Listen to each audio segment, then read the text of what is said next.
अस्सलाम वालेकुम एवरीवन। तो आज से हम शुरू कर रहे हैं हमारी प्रिपेयर फॉर आईएमएम और एमआरसीपी या एमआरसीएम की सीरीज में नेक्स्ट हमारा वो वाला यूनिट जिसका नाम है कार्डियोलॉजी। सबको पता है कार्डियो बहुत बहुत बहुत ज़्यादा इंपॉर्टेंट है, ठीक है।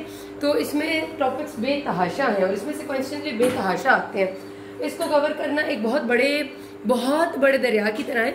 मैं कोशिश करूंगी वो जो बहुत ज़्यादा रिपीटेड टॉपिक्स हैं वो सारे कराऊं एज सुन एज पॉसिबल और उसके बाद हम अगले पे शिफ्ट करें, बिकॉज इसको छोड़ा जा बहुत नामुमकिन सी बात है, इसमें बहुत ज़्यादा आते हैं।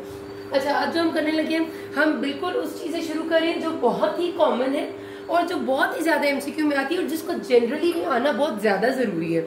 मतलब ये वाला टॉपिक आपके एमसीक्यूज तो पास कराएगा ही, पर अगर आप इसकी सेंस समझने में जिसमें रिसेंट गाइडलाइंस है उन पर अमल करें तो यकीन जाने किसी भी हॉस्पिटल सेटिंग में या फिर किसी भी अपने रिलेटिव को मशवरा देते हुए या उसका इलाज होते हुए आप देखें तो आपको एटलीस्ट पता हो कि हो क्या रहा है। बिकॉज एमआई यानी heart attack is very very very common, ठीक है। मायोकार्डियल इन्फेक्शन का जनरली मतलब देखा जाए तो आपको बहुत अच्छे से पता है कि अगर हमने कभी भी इन्फेक्शन का मतलब ये होता है कि खराबी हो जाना। Myocardial ischaemia leading to death of myocardial tissue is known as myocardial infection. सिर्फ इस्कीमिया नहीं हुआ, इस्कीमिया हुआ यानी किसी वजह से खून नहीं पहुंचा दिल के मसल्स के पास, खून ना पहुंचने की वजह से उनकी डेथ हो गई तो उसे मायोकार्डियल इन्फेक्शन कहते हैं, जिसमें पर्टिकुलरली दो टर्म्स आती हैं, ST elevation MI and non ST elevation MI. STEMI और एनस्टेमी दोनों बहुत ही ब्रॉड टर्म्स हैं, इस वजह से दोनों एक दिन में कवर करना नामुमकिन है। एनस्टेमी का पार्ट अनस्टेबल एंजाइना भी है, तो अनस्टेबल एंजाइना और एनस्टेमी को मैं अलग करूंगी। आज हम एसटी एलिवेशन एमआई की बात करेंगे। इसकी बात शुरू करने से पहले जो चीजें दोनों में कॉमन है मैं उनका जिक्र कर दूं, जो मैनेजमेंट है। अच्छा, मैं जो बातें कर रही हूँ मैं ये नहीं कह रही कि एमसीक्यू आएंगी, क्योंकि इनमें से हर बात एमसीक्यू बन के आती है, तो याद रखिएगा, ठीक है। इनिशियली चाहे पेशेंट स्टेमी का है या पेशेंट एनस्टेमी का, ये इनिशियल मैनेजमेंट दोनों में सेम रहेगी कि आपने सबसे पहले पेशेंट आया तो फौरी तौर पर उसके वाइटल्स नेम, हाइपोटेंसिव तो नहीं है, बीपी कैसा है, उसकी ऑक्सीजन कैसी है। जो लाजमी आपने देना है कि अगर आपको ईसीजी कराने पे पेशेंट आए परसिस्टेंट चेस्ट पेन के साथ, हाईली सवेयर स्वेटिंग हो रही है उसको बहुत ज्यादा, और ईसीजी में आपको कोई एविडेंस एमआई का मिल रहा है कि चेंजेस हैं, तो आपने सबसे पहले एस्पिरिन स्टार्ट डोज 300 मिलीग्राम तो देनी ही देनी है, ये लाजमी है, ठीक है, कोई भी हो एमआई। और दूसरा आपने क्या लाजमी देना है, ऑक्सीजन देख के उसकी सैचुरेशन। 99% एमआई के लोगों में ऑक्सीजन सैचुरेशन कम हुई भी होती है उस एक्टिव एपिसोड में, क्योंकि आपकी जो पल्मोनरी वेसल्स हैं वेजो कंस्ट्रिक्ट कर जाती हैं। तो अगर ऑक्सीजन कम है तो आपको उसकी मेंटेनेंस 94 to 98% सैट्स रखनी है, उसके मुताबिक उसको ऑक्सीजन देनी है। तीसरी चीज है मॉर्फिन, मॉर्फिन देनी होती है, ये 3rd नंबर पे आती है। फर्स्ट ये है, सेकंड ये है, थर्ड ये। मॉर्फिन होती है पेन रिलीफ के लिए, बहुत सवेयर पेन होता है, और पहले ही कहते थे गाइडलाइंस का आईवी मॉर्फिन लाजमी दें, आईवी या आईएम, लेकिन अब ये कह रहे हैं कि मॉर्फिन देने से आउटकम्स थोड़े खराब हो जाते हैं एमआई के, तो कोशिश करें ना दें अगर गुजारा हो सकता है, लेकिन बहुत सवेयर है तो देना पड़ता है, कॉन्ट्राडिक्शन नहीं है। चौथी चीज है नाइट्रेट्स। नाइट्रेट्स देते होते हैं चेस्ट पेन में, लेकिन सिर्फ ये देख लेना होता है कि बीपी कैसा है, क्योंकि अगर पेशेंट का बीपी पहले ही लो है, 80-40 है या कुछ इससे कम है या 90-60 भी है, तो नाइट्रेट्स देने से वो बिल्कुल गिर जाएगा, ठीक है, क्योंकि वो पेरिफेरल वेसोडाइलेशन करेंगे। तो नाइट्रेट्स तब दें जब बीपी नॉर्मल या हायर साइड पे हो। नॉर्मली पेशेंट्स का बीपी नॉर्मल या हायर साइड पे होता है तो आपने सब लिंगुअल नाइट्रेट्स देने होते हैं या ओरल भी दे सकते हैं, ठीक है। ये 4 चीजें दोनों में देनी है, स्टेमी या एनस्टेमी में। अब आपने ये देखना है कि स्टेमी का क्राइटेरिया पूरा हो रहा है या नहीं, जो ईसीजी से होगा, क्योंकि एसटी एलिवेशन एमआई है तो एसटी सेगमेंट को देखना है कि ईसीजी में एसटी सेगमेंट क्या एलिवेटेड भी है या नहीं, और अगर है तो कौन सी लीड्स में है, ये याद रखिएगा। अब सबसे पहले ऐसा होता है कि मेल है पेशेंट और लेस देन 40 ईयर्स है, तो उसमें अगर जो आपकी चेस्ट लीड्स है, चेस्ट लीड्स और लिम्ब लीड्स में फर्क होता है। पहले हम चेस्ट लीड्स की बात करेंगे। चेस्ट लीड्स में अगर V2 V3 में 2.5 मिलीमीटर या इससे ज्यादा की एलिवेशन है in a male patient less than 40 years, तो उसको आपने स्टेमी कंसिडर करना है, इससे कम है तो नहीं करना।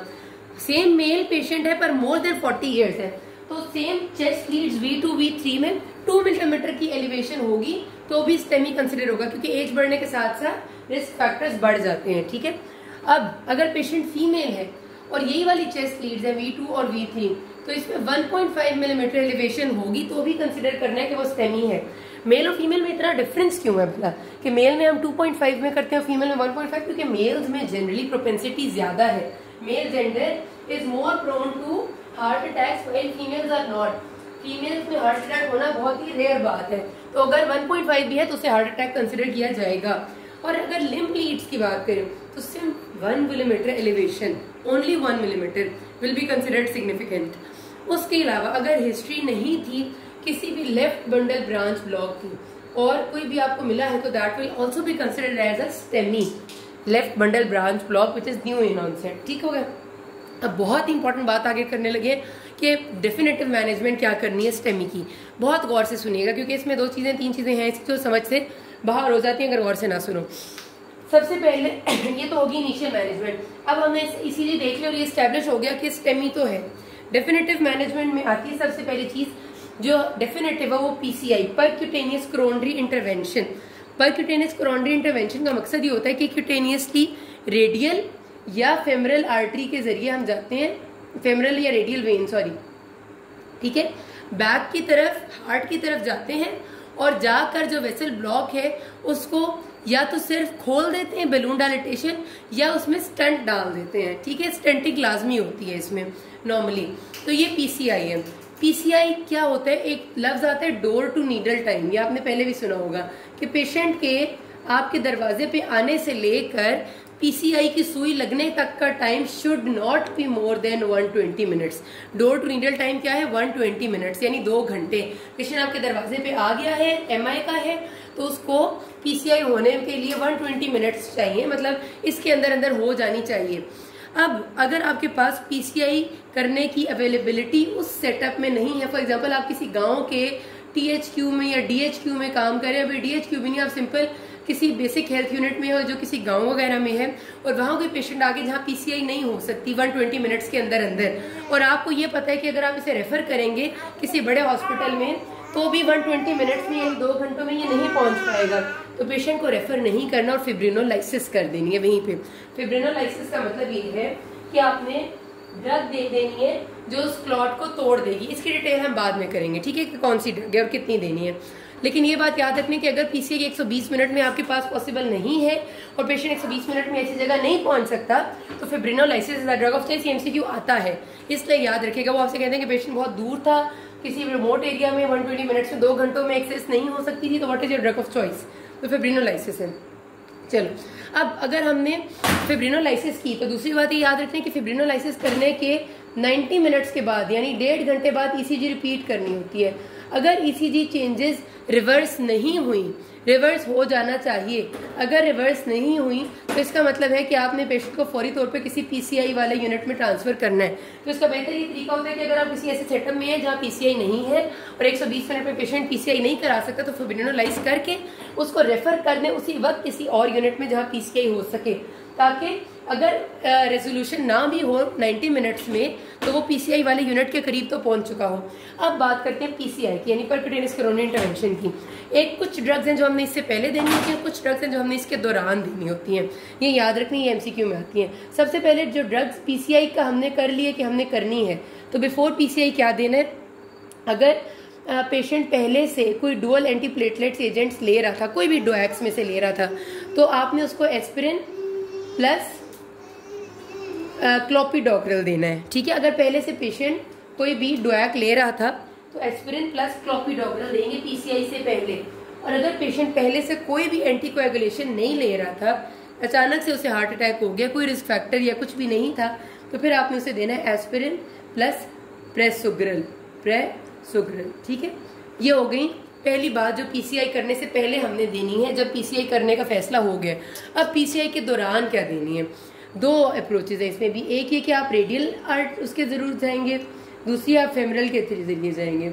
अगर आप रेडियल के जरिए गए तो आपने जो ड्रग्स देने हैं उसमें पहले मतलब प्रोसीजर शुरू जैसे ही करने साथ ही आपने उसको अनफ्रैक्शनेटेड हेपरिन दे देनी है। और अपने हाथ में क्या रखेंगे, एब्सिक्सिमैब ग्लाइकोप्रोटीन 2B/3A इनहिबिटर एब्सिक्सिमैब अपने हाथ में रखेंगे कि अगर दौराने प्रोसीजर कहीं पर थ्रोम्बस डिसलॉज हो गया या खराबी आ गई तो दौराने प्रोसीजर देने के लिए एब्सिक्सिमैब होगी। ठीक है, और अगर आप फेमरल के जरिए गए हैं तो बिफोर प्रोसीजर आपने देनी है bivalirudin. Bivalirudin is a direct thrombin inhibitor. इन सब के फंक्शंस भी पूछते हैं, ठीक है। और बिवेलिरुडिन के साथ भी आपने हाथ में क्या रखनी है, एब्सिक्सिमैब, दौरान प्रोसीजर कोई मसला हुआ, कोई थ्रोम्बस डिसलॉज हो गया तो देने के लिए।